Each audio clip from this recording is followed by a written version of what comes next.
यदि हजुर अभिभावक हुनुहुन्छ जसको बच्चा चाहिँ 13-14 वर्षको बाबु नानी हो भने this video is for you. अहिलेको टाइममा 13-14 वर्षको बच्चाले हातमा भेप लिँदै हिँड्नु, धुवा उडाउँदै हिँड्नु is such a normal thing.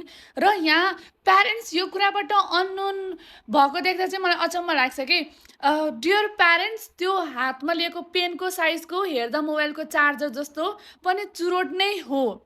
त्यसलाई भेप भनिन्छ, त्यो चुरोट नै हो। जस्ट बिकज त्यसमा तार घुसालेर चार्ज गरिरहेको छ, ब्याट्री राखिरहेको छ, डजन्ट मिन कि त्यसले हामीलाई असर पार्दैन। त्यसमा आगो लाएर धुवा निकालेन भन्दैमा त्यसले असर नपार्ने होइन। प्यारेन्ट्सहरू चाहिँ यो कुराबाट अननोन हुनुहुँदो रहेछ।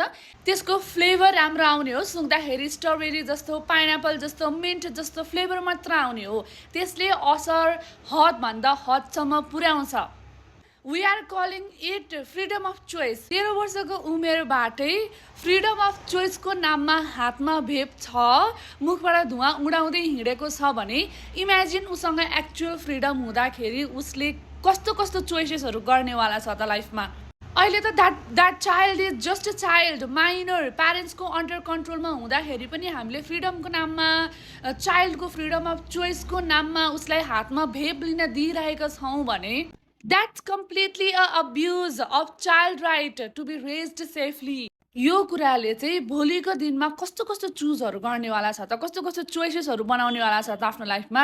उसको लाइफ नै एक्सप्लोइट भइरहेको छ कि, उसको फ्रिडम नै एक्सप्लोइट भइरहेको छ, उसको चोइस, चाइल्ड राइट नै एक्सप्लोइट भइरहेको छ कि बिकज प्यारेन्ट्सको अन्डर कन्ट्रोल राम्रो भएन।